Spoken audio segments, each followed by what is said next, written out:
तो यार hello everyone, ये है हमारा इंटीग्रेशन का 10th क्वेश्चन। और जैसा कि मैंने आपसे वादा किया कि भाई सारे सवाल रेलिवेंट होंगे, कोई भी इररेलिवेंट सवाल नहीं होगा।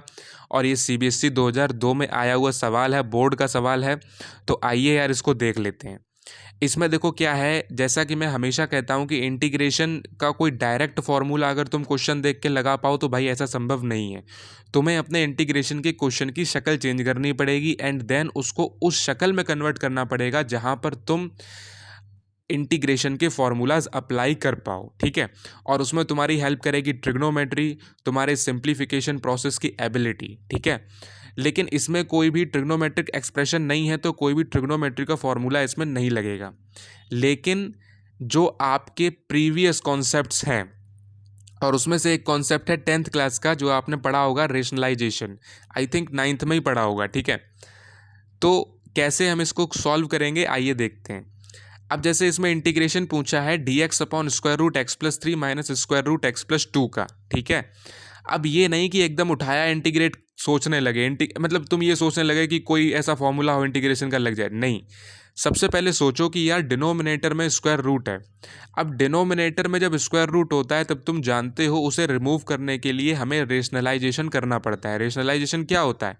The process of removing the process of removing the square root from the denominator, ठीक है।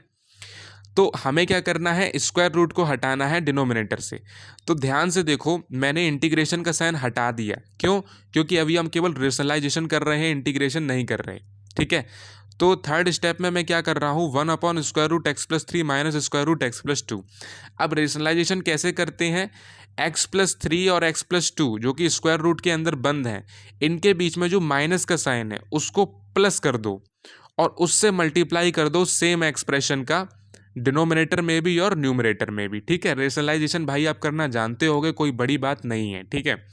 इतनी सिंपल सिंपल चीज़ें हैं, आपके जो जूनियर्स हैं 9th 10th के वो तो एकदम से कर देते होंगे, ठीक है, क्योंकि अभी अभी वो पढ़ रहे हैं। आपको अगर थोड़ा टाइम हो गया होगा रेशनलाइजेशन पढ़े तो थोड़ी प्रॉब्लम हो सकती है, बट कुछ नहीं है। ये माइनस का साइन है, इसको प्लस करके पूरे एक्सप्रेशन का मल्टीप्लाई डिनोमिनेटर में भी करो और सेम एक्सप्रेशन का मल्टीप्लाई न्यूमरेटर में भी करो, यही होता है रेशनलाइजेशन।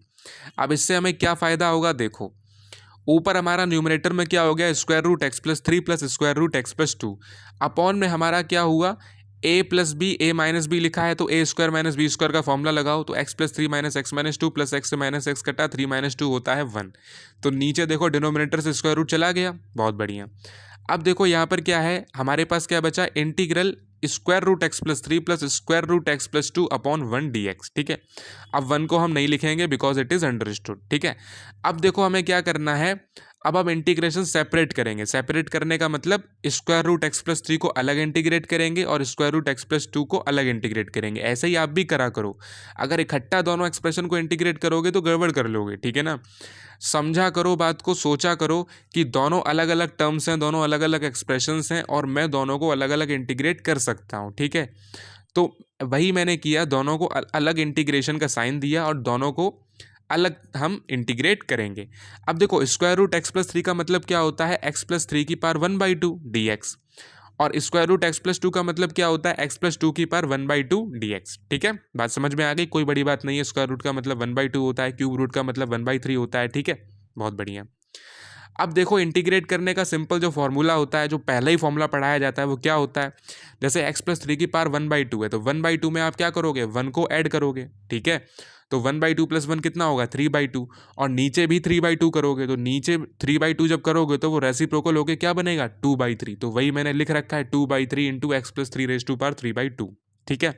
सिंपल सी चीज़ है मेरे भाई, एक बार कलम उठा के खुद करोगे ना सब कुछ कर लोगे, ठीक है, बस एक बार कोशिश करो, ठीक है। प्लस सेम चीज़ मैंने यहाँ पे करी है, एक्स प्लस 2 की पावर 1/2 है तो 1/2 प्लस 1 3/2, नीचे भी 1/2 प्लस 1 3/2, रेसिप्रोकल होके ऊपर आएगा तो ये कितना हो जाएगा, 2/3।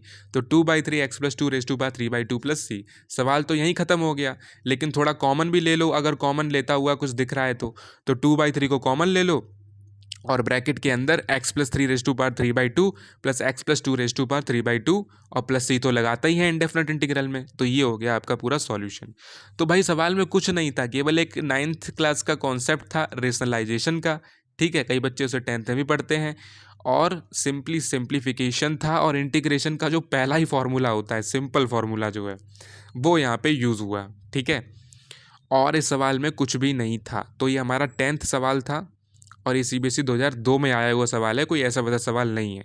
रेलिवेंट सवाल करो, कभी भी इररेलिवेंट सवाल मत करो। बहुत से लोग होंगे आपको यूट्यूब पे दिख जाएंगे फालतू में यार, मतलब ऐसे ऐसे इंटीग्रेशन लेकर के आएंगे जिसका तुमसे दूर दूर तक नाता नहीं है, केवल ये दिखाने के लिए कि देखो ये इतने टफ होते हैं इंटीग्रेशन। तो तुम्हारे अंदर वो एक डर बिठाते हैं, तुम्हें इंटीग्रेशन से वो मतलब ऐसे रूबरू कराएंगे कि वो बहुत टफ चीज़ है, जिससे कि तुम उनका वीडियो देखो। भाई एक चीज़ समझो, अगर वो तुमसे ये बोल देंगे कि इंटीग्रेशन बहुत सिंपल है, या अगर ये बोल देंगे कि थोड़ी सी मेहनत कर लो इंटीग्रेशन मचा दोगे, तो तुम कैसे उनके वीडियोस देखोगे? तुम मेहनत करना शुरू कर दोगे, जो बेसिक बेसिक चीज़ें हैं, फॉर्मूलाज वगैरह हैं, वो पढ़ना शुरू कर दोगे और तुम खुद ही इंटीग्रेशन से डील कर लोगे।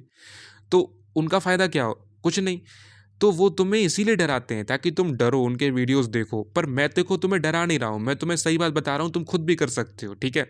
बस तुम्हारी इंटीग्रेशन के फॉर्मूलाज पर तुम्हारी कमांड होनी चाहिए, ट्रिग्नोमेट्रीज के फॉर्मूलाज पर कमांड होनी चाहिए, और जो बेसिक सिंप्लीफिकेशन वगैरह है 9th 10th 11th में जो तुमने सीखी हैं, वो सब चीज़ें तुम्हें पता होनी चाहिए। मतलब ये 3 चीज़ें अगर तुम्हारी पक्की हैं, इंटीग्रेशन के फॉर्मूलाज, ट्रिग्नोमेट्री के फॉर्मूलाज और बेसिक सिंप्लीफिकेशन, तो भाई इंटीग्रेशन में तुम्हें कोई रोक नहीं सकता, ठीक है। और माइंड तो भाई लगना ही लगना है, ठीक है। अच्छा, मेरे वीडियो से तुम्हें क्या हेल्प होगी? तुम्हें सारे प्रीवियस ईयर के सवाल मिल जाएंगे, ठीक है, जो रेलिवेंट सवाल हैं और सारे प्रीवियस ईयर के हैं। और अगर कोई प्रीवियस ईयर का नहीं है तो वो NCERT का है, और जो मुझे इंपॉर्टेंट लगा वो मैं बनाऊंगा, ठीक है। तो तुम देख सकते हो यार। और यार प्लीज़ चैनल को सब्सक्राइब जरूर कर देना, क्योंकि देखो यार, कोई तुम पे चार्ज नहीं लग रहा है सब्सक्राइब करने का, ठीक है। तुम्हारी ही मदद होगी, मैं जो नया वीडियो डालूंगा उसका नोटिफिकेशन तुम्हारे पास आएगा और तुम इजीली उस वीडियो को देख सकते हो, ठीक है। नहीं तो फॉर एग्जांपल जैसे अभी मैं 11th क्वेश्चन डालूंगा, 12th क्वेश्चन डालूंगा, मैंने वादा किया 100+ क्वेश्चंस डालूंगा, ठीक है। तो अगर आगे के सवाल मैं अपलोड करूंगा वीडियोस के रूप में, तो तुम्हें उसका नोटिफिकेशन नहीं मिल पाएगा और तुम्हारा वो क्वेश्चन मिस हो जाएगा। That's why I told you that please subscribe the channel, ठीक है ना। जिससे कि तुम्हारी खुद की भाई मदद होगी और मेरी भी मदद होगी। ऐसा नहीं है, देखो मैं एक मतलब एक मैं फ्रैंकली स्पीकिंग बात बोल रहा हूँ, मैं ये नहीं है कि एक तरफ की बात तुम्हें बता रहा हूँ। मेरी भी मदद होगी और तुम्हारी भी मदद होगी, ठीक है ना। आजकल तो सब लोग जानते हैं कि सब्सक्राइब करने से उसी चैनल की मदद होती है, तो यार मेरी भी मदद होगी, ऐसा नहीं है कि मेरी मदद नहीं होगी, लेकिन तुम्हारी भी तो मदद होगी। और अगर भाई मतलब तुम्हें किसी की मदद करने का मौका मिल रहा है फ्री में, तो यार तुम क्यों नहीं कर सकते? बिल्कुल कर सकते हो, चैनल सब्सक्राइब कर सकते हो। और तुम्हें तो फ्री में नहीं बल्कि तुम्हें जानकारी मिल रही है, तुम्हें अच्छी शिक्षा मिल रही है, अच्छे सवाल मिल रहे हैं, ठीक है ना, इतनी बढ़िया क्वालिटी एजुकेशन मिल रही है। तो यार तुम प्लीज़ सब्सक्राइब जरूर करना मेरे भाई, जिससे कि हमें मोटिवेशन मिले और हम तुम्हारे लिए और अच्छी सीरीज़ ला पाएँ। इंटीग्रेशन की नहीं, और भी जो अदर चैप्टर्स के PYQs है उनकी भी सीरीज़ ला पाएँ। अभी खैर हम इंटीग्रेशन चला रहे हैं, लेकिन आगे और भी। तो यार प्लीज़ सब्सक्राइब जरूर करना। इसी तरह स्वस्थ रहो, प्रसन्न रहो, मस्त रहो, पढ़ते रहो। मिलते हैं आपसे नेक्स्ट वीडियो में 11th क्वेश्चन के साथ। तब तक के लिए all the very best. Thank you very much for watching this video.